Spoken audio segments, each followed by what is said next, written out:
দেখছেন এটিন নিউজ। আমন্ত্রণ জানাচ্ছি আমাদের নিয়মিত আয়োজন হ্যাপেনিং পয়েন্টের আজকের পর্বে। দর্শক, আপনাদের সাথে আছি আমি এস এম আব্দুল শাকুর।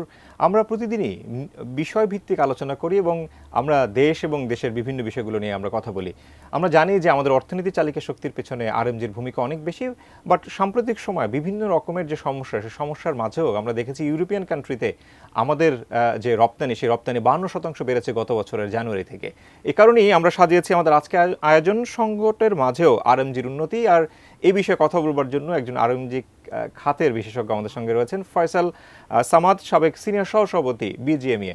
আমরা তাকে আমন্ত্রণ জানাচ্ছি আপনাকে আমাদের আজকের আয়োজনে।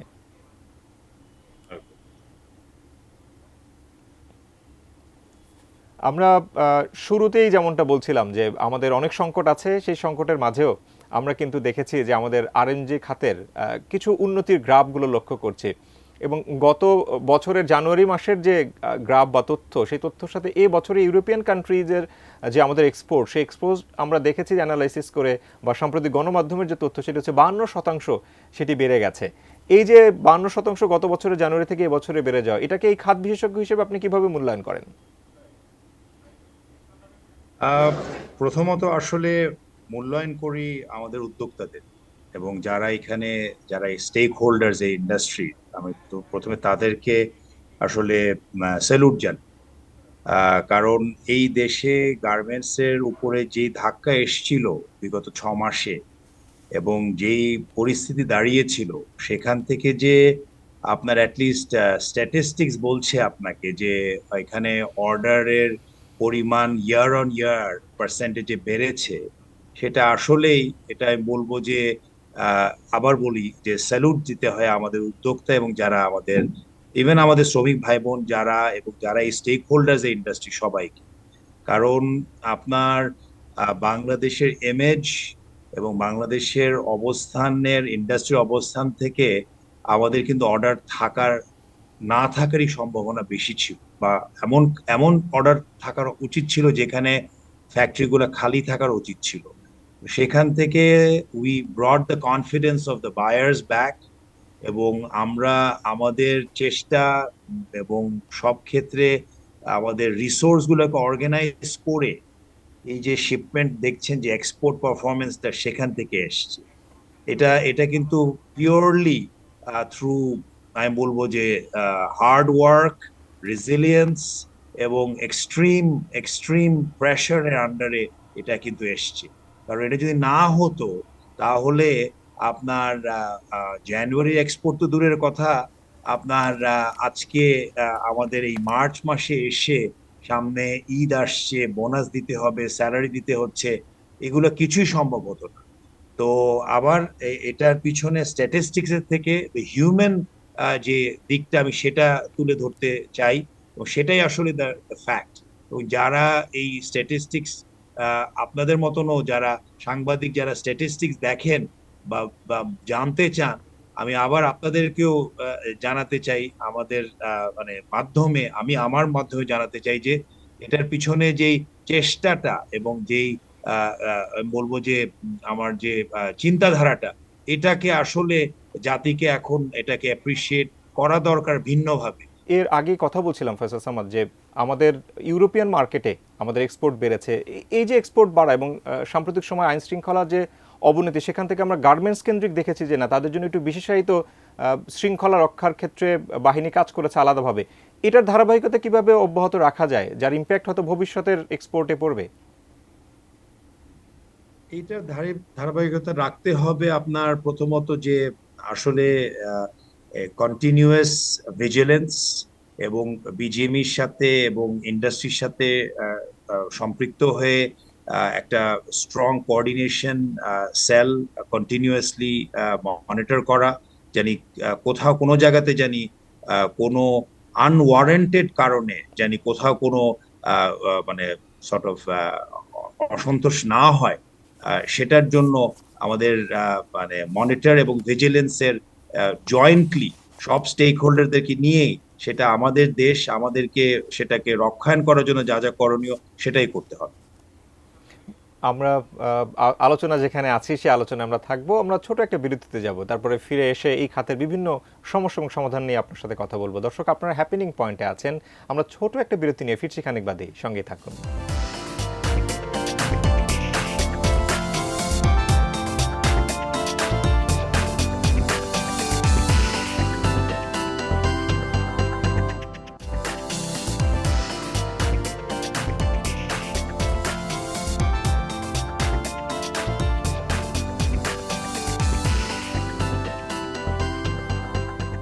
বিরতির পর হ্যাপেনিং পয়েন্টে আরও একবার স্বাগত জানাচ্ছি।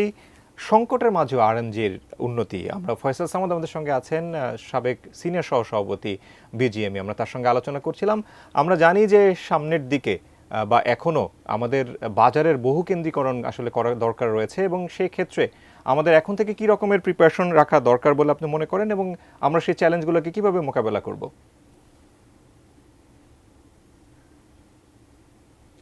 ভালো প্রশ্ন আসলে এটা, কারণ আমাদেরকে যেটা এখন যেটা ইন্ডাস্ট্রির জন্য যেটা দরকার সেটা হচ্ছে যে আপনার ইন্ডাস্ট্রিটা রোড ম্যাপ ক্রিয়েট করতে হবে। দেখেন, আমরা 50 বিলিয়নে টাচ করেছি। 50 বিলিয়ন ধরে রাখার জন্য একটা চ্যালেঞ্জ আমরা ফেস করছি, এবং সেটার থেকে যদি আমাদেরকে সামনের দিকে যেতে হয়, এর ভিতরে কিন্তু আরো মানে কাউন্টার দেশগুলা কিন্তু তারাও তাদের নিজেদেরকে রিঅর্গানাইজ করছে। সো এখন যেটা দরকার আমাদের ইন্ডাস্ট্রির জন্য, আমার আমার যেটা আমি দেখি সেটা হচ্ছে যে একটা ইন্ডাস্ট্রি রোড ম্যাপ ক্রিয়েট করা, 2030, 2040, 2050। কেন বলছি এই কথাটা, যে এখন পর্যন্ত যেটা আপনার গ্রোথ এসছে আমাদের, সেটা অনেক ক্ষেত্রে আমাদের উদ্যোক্তাদের আমি বলবো প্ল্যানিং এর জন্য হতে পারে, বায়ারদের আপনার নানা রিকোয়ারমেন্টস জন্য হতে পারে। কিন্তু এর ভিতরে কিন্তু আমাদের পার্শ্ববর্তী দেশ যেরকম ইন্ডিয়া, সেখানেও কিন্তু 10 ইয়ার্স আগো গার্মেন্ট ইন্ডাস্ট্রির কিন্তু কোনো চিহ্ন ছিল না, কোনো থ্রেট ছিল না। আজকে কিন্তু 10 ইয়ার্স পরে এখন কিন্তু এখানে একটা, আমি মনে করি, থ্রেট হিসাবে ইন্ডিয়া কিন্তু এখন আমাদের মুখোমুখি হচ্ছে। তো এটার জন্য আমাদের একটা প্রপার একটা প্ল্যানিং এর দরকার আছে, ইন্ডাস্ট্রি রোড ম্যাপের দরকার আছে।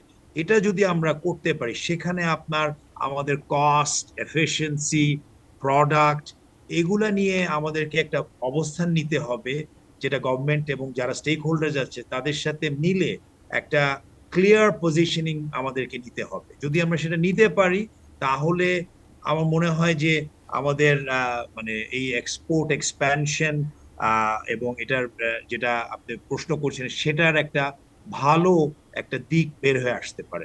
ব্যবসায়ীদের অনেকেরই অভিযোগ রয়েছে যে জাতীয় রাজস্ব বোর্ড বা এনবিআর এর যে নীতি রয়েছে, সেই নীতির জায়গাগুলো অনেক জটিল, এটাকে সহজীকরণের ক্ষেত্রে অনেকেরই আলোচনা আমরা শুনেছি।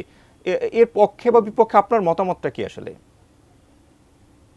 দেখেন, এখানে প্রথমত দেখতে হবে যে ইন্ডাস্ট্রি আপনার এনবিআর এর সাথে, এই ইন্ডাস্ট্রি আরএমজি ইন্ডাস্ট্রি এনবিআর এর সাথে বা তার রেভিনিউ কালেকশনের জন্য কি করা হয়েছিল, এটা তাও 20 বছর আগে। আমি সেই বোর্ডে ছিলাম, আনিসুল হক তখন বিজিএমইর প্রেসিডেন্ট ছিল। ওই সময় আপনার বিজিএমই বোর্ড থেকে প্রপোজাল গিয়েছিল এনবিআর এ যে আমরা অ্যাডভান্স ইনকাম ট্যাক্স দিই 0.25, এবং এই অ্যাডভান্স ইনকাম ট্যাক্স এখন 0.25 থেকে আজকে কিন্তু এটা 1% দিচ্ছি আমরা, উইথাউট নোয়িং যে আমার ইনকাম হবে কি হবে না। এটা যখন করা হয়েছিল, এর উদ্দেশ্যটা ছিল যে ফাইনাল সেটেলমেন্ট, যে আমরা এটা দিয়ে দিলাম, আমরা ইনকাম করি না করি এটা আমরা দিয়ে দিলাম। এই এই এই যে আপনার যে প্রশ্নটা, যে এই সহজ করার জন্য যে আমাদের যে দাবিটা, কেন এটার জন্যই কিন্তু ওটা করা হয়েছিল ওই সময়। নাও গোয়িং ব্যাক 20 ইয়ার্স, আজকে এসেও ওটা দিয়ে কিন্তু হচ্ছে না। এর পরেও আপনার নানা আমাদের ইন্ডাস্ট্রিতে নানা আপনার আমি বলবো যে হয়রানি হচ্ছে অনেক ক্ষেত্রে এনবিআর থেকে, নানা ক্ষেত্রে। এটা আসলে এখন এনবিআর কে দেখা দরকার। আবার যেরকম দেশ একটা নতুন দিকে এখন আগাচ্ছে, নানা রিফর্মের কথা বলা হচ্ছে। তো এগুলো যদি হয়, তাহলে আজকে এটাও দেখতে হবে যে কিভাবে করে আমাদের ইন্ডাস্ট্রিটাকে ইজি করা যায়। কারণ আমাদের industry is all bank related, majority, আমি মনে করি 80%। তো এটার সাথে কিন্তু অল ইনফরমেশন ইজ অ্যাভেলেবল। তো এটাকে আসলে দেখার দরকার আছে, যারা কর্মকর্তা আছেন, এই ঊর্ধ্ব কর্মকর্তা আছেন, এনবিআর এর চেয়ারম্যান সুদ্ধা এটাকে রিভিউ করা দরকার, বিজিএমই কেউ এখানে ইনভলভ হবে বা হচ্ছে। এই ধরনের আপনার আমাদের মানে যদি আমরা এটাকে ভালোভাবে অ্যাসেসমেন্ট করে যেগুলো করণীয় সেটা করা করা হয় শুধু, দেন আই থিঙ্ক দ্যাট আমরা যদি পজিটিভ মাইন্ড থাকে দেন এটার থেকে আমরা বের হয়ে আসতে পারবো। যেই ধরনের প্রতিকূলতা আমরা ফেস করছি এই মুহূর্তে যদি সেটা বলি। অবশ্যই আমাদের আরো অনেকগুলো প্রশ্ন ছিল, সময়ের সংক্ষিপ্ততা আমাদেরকে বলছে যে আজকের আলোচনা দীর্ঘায়িত করা যাবে না, পরবর্তীতে কোনোদিন আবারও আমরা এই খাত সংশ্লিষ্ট আরো বিষয়গুলো নিয়ে আপনার সাথে কথা বলবো। আমাদেরকে সময় দেওয়ার জন্য আপনাকে অনেক বেশি ধন্যবাদ জানাচ্ছি এটি নিউজের পক্ষ থেকে। আপনাকে ধন্যবাদ জানাই। ধন্যবাদ। আসসালামু আলাইকুম। দর্শক, এই ছিল আজকের হ্যাপেনিং পয়েন্ট।